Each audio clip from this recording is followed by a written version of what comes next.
നമ്മൾ ചർച്ച ചെയ്ത വാർത്തകളുടെ ഇപ്പോഴത്തെ അവസ്ഥ, സാഹചര്യം എന്ത് എന്ന് പരിശോധിക്കുന്നു. എന്നിട്ടെന്തായിലേക്ക്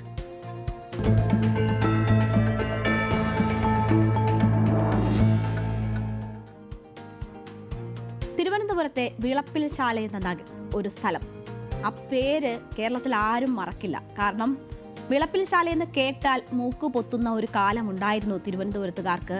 വലിയ സമരത്തിന്റെയും പ്രക്ഷോഭത്തിന്റെയും ഒക്കെ കാലമുണ്ടായിരുന്നു. അവിടെ വിളപ്പിൽ ശാലയിൽ ചവറ് സംസ്കരണ ഫാക്ടറി ആരംഭിച്ചിട്ട് 25 വർഷമാവുകയാണ്. അന്ന് 25 വർഷങ്ങൾക്ക് മുൻപ് ആ ഫാക്ടറി അവിടെ കൊണ്ടുവരികയും പിന്നീട് നഗരത്തിലെ മാലിന്യങ്ങൾ മുഴുവൻ അവിടെ ഡംപ് ചെയ്യുകയും ചെയ്തു.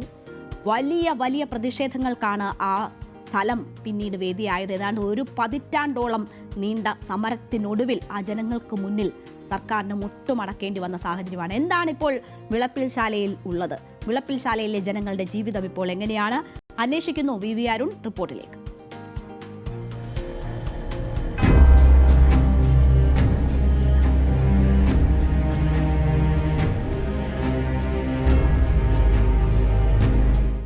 ശാന്തസുന്ദരമായൊരു ഗ്രാമത്തിലേക്ക് ഒരു നഗരത്തിന്റെ മുഴുവൻ മാലിന്യങ്ങളും കൊണ്ടുവന്നു സംസ്കരിച്ച് വളമാക്കാനെന്ന പേരിൽ. കുറെയൊക്കെ സംസ്കരിച്ചു, വളമാക്കി, ബാക്കിയുള്ളവ കൂട്ടിയിട്ടു. കാലക്രമേണ അതൊരു മാലിന്യമലയായി മാറി. ഇവിടത്തെ നീരുറവകൾ മലിനമാക്കപ്പെട്ടു. ജനങ്ങൾ നിത്യരോഗികളായി മാറി. യുവാക്കളുടെ കല്യാണം മുടങ്ങി.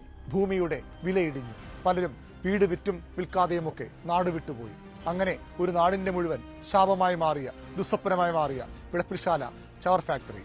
അതാണ് ഇവിടെ ഇപ്പോൾ ഇങ്ങനെ കാടുപിടിച്ചു കിടക്കുന്നത്.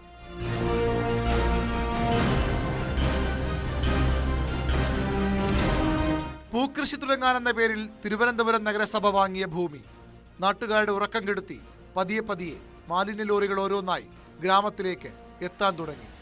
മാലിന്യം കുന്നുകൂടി പുഴുവരിച്ചു. വിളപ്പിൽ ശാല ചീഞ്ഞു നാറി.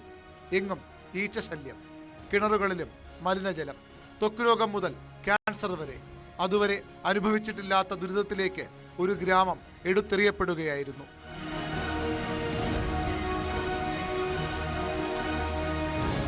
കൈയെല്ലാം വെറും പുണ്ണ് പിടിച്ചിരുന്ന് ഒരു വെള്ളം പോലും ഇവിടെ അന്ന് ആരും കുടിക്കില്ലായിരുന്നു. ഞങ്ങൾ ജീവിക്കേണ്ടായിരുന്നു. ചവറ് കൊണ്ടിടാൻ ഇതുപോലെ വരച്ചിട്ട് വീടില്ല, പള്ളിയില്ല, പള്ളിക്കൂടം ഇല്ല, ജനമില്ലെന്നു. ഹരിയ ഭാരപ്പെട്ട നമ്മളെല്ലാം ഇവിടെ ഉള്ളതാണോ? 3 സെന്റ് സ്ഥലത്തില്ലാത്ത എത്ര ആണുങ്ങൾ ഇവിടെ ചത്തു. ഇതുപോലെ വണ്ടിയിൽ കൊണ്ടുപോകും, വരി വന്നു തിരിച്ചും മരിച്ചു കൊണ്ടുവരും ആണുങ്ങൾ. അങ്ങനെയൊക്കെ കുറെ പാടുപെട്ടു മക്കളായി. സമരങ്ങളുടെയും പോരാട്ടങ്ങളുടെയും കാലമായിരുന്നു വിളപ്പിൽ ശാലയെ കാത്തിരുന്നത്. സമാധാനപരമായ ധർണയിൽ തുടക്കം. പിന്നെ റോഡ് ഉപരോധങ്ങൾ, മാലിന്യ വാഹനങ്ങൾ തടയൽ, റോഡിന് തീയിടൽ, ലാത്തിചാർജുകൾ, അറസ്റ്റുകൾ. പോലീസുകാർ വിളപ്പിൽ ശാലക്കാരുടെ വീടുകളിൽ കയറിയിറങ്ങി. ഒന്നിനും മുന്നിൽ പതറാത്ത സമരവീര്യവുമായി 1 പതിറ്റാണ്ടിലേറെ വിളപ്പിൽ ശാലക്കാർ ഭരണകൂടത്തെ നേരിട്ടു.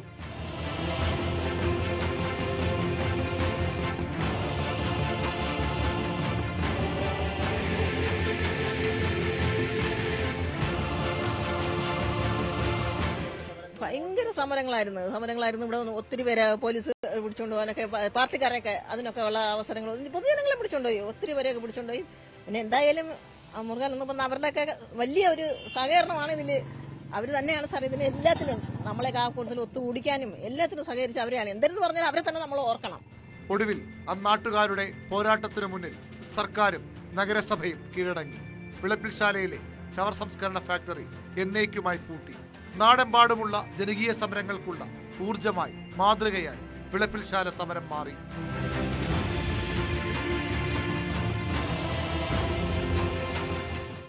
ഇപ്പോൾ വിളപ്പിൽ ശാല ശാന്തമാണ്, സുന്ദരവും.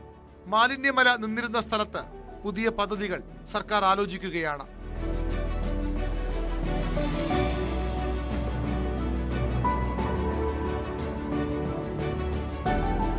നിലവിലെ സാഹചര്യം അനുസരിച്ച് വിളപ്പിൽശാല ചവർ ഫാക്ടറി വിളപ്പിൽ ജനതയ്ക്കാകമാനം ഇപ്പൊ ഏകദേശം ഒരു 51,000 വരുന്ന പോപ്പുലേഷനുള്ള ഒരു വളരെ ബുദ്ധിമുട്ടുള്ള സാഹചര്യം നേരത്തെ നിലവിൽ നിന്നിരുന്നു. ഇപ്പോൾ അത് കെട്ടടങ്ങിയ ഒരു അവസ്ഥയാണ്. ഇപ്പോൾ സർക്കാരിന്റെ ഒരു സംവിധാനം അനുസരിച്ച് 310 കോടി രൂപ അനുവദിച്ചുകൊണ്ട് അർബൻ അക്ലോമറേഷൻ എന്നൊരു ഫണ്ട് വിനിയോഗിച്ചുകൊണ്ട് അവിടെ ഒരു ടൗൺഷിപ്പ് ഒരു മാതൃകയായി കോർപ്പറേഷൻ കൂടെ സഹകരിച്ചുകൊണ്ട് ചെയ്യാൻ വേണ്ടിയിട്ട് ഒരു ധാരണ ഉണ്ടാക്കിയിട്ടുണ്ട്.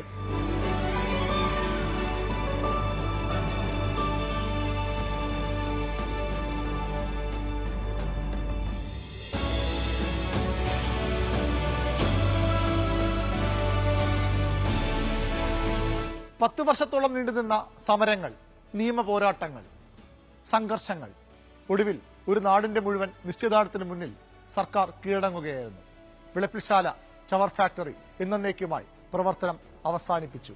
ഇവിടെ കാണുന്ന യന്ത്രങ്ങളൊക്കെ നിശ്ചലമായിട്ട് ഇപ്പോൾ ഏതാണ്ട് 13 വർഷമാകുന്നു. അങ്ങനെ ഒരു നാടിന്റെ മുഴുവൻ പോരാട്ടത്തിന്റെ കഥ കൂടിയാണ് വിളപ്പിൽശാല ചവർ സംസ്കരണ ഫാക്ടറി. അരുൺ പാലോടിനൊപ്പം വി അരുൺ, ന്യൂസ് 18 തിരുവനന്തപുരം. ഒരു നാടിന്റെ പോരാട്ടത്തിന്റെ കഥ എന്ന് പറയുമ്പോൾ തന്നെ അരുണിന് പിന്നിൽ നമ്മൾ കണ്ടത് അശാസ്ത്രീയമായി പഠനങ്ങളില്ലാണ്ട് അവിടുത്തെ ജനങ്ങളെ മുഖവിലേക്കെടുക്കാണ്ട് അവരുമായി യാതൊരു തരത്തിലും ഒരു സമവായത്തിലോ ആശയപരമായ അവരെ ഒപ്പം നിർത്താണ്ട് എടുത്ത പദ്ധതിയുടെ അവശേഷിപ്പാണ്. എത്ര കോടി ആണ് ആ രീതിയിൽ പാഴായി പോയത്. ഇനിയും അവിടെ പുതിയ പ്രോജക്റ്റുകൾക്ക് വേണ്ടിയുള്ള കാത്തിരിപ്പാണ്. സമരം അവസാനിച്ച് 13 കൊല്ലം കഴിഞ്ഞതിന് ശേഷവും ആ ഭൂമി പ്രയോജനപ്പെടുത്താനോ അല്ലെങ്കിൽ അവിടെ മറ്റേതെങ്കിലും തരത്തിലുള്ള പദ്ധതികൾക്ക് പ്രയോജനപ്പെടുത്താനോ ഇതുവരെ കഴിഞ്ഞിട്ടില്ല എന്ന ഒരു വസ്തുത കൂടി നമ്മൾ കാണണം. എന്തായാലും അതിനുള്ള നീക്കങ്ങൾ ഇപ്പോൾ നടക്കുന്നു എന്നത് ആശാവഹമാണ്. നടക്കട്ടെ. പാഴായി ഇട്ടിരിക്കാനല്ല ജനങ്ങൾ സമരം ചെയ്തത്. ജനങ്ങൾക്ക് കൂടി ഉപകാരപ്പെടുന്ന രീതിയിൽ ആ ഭൂമിയും പ്രദേശവും മാറട്ടെ, ഉപകാരപ്പെടട്ടെ എന്ന് നമുക്ക് ആശിക്കാം.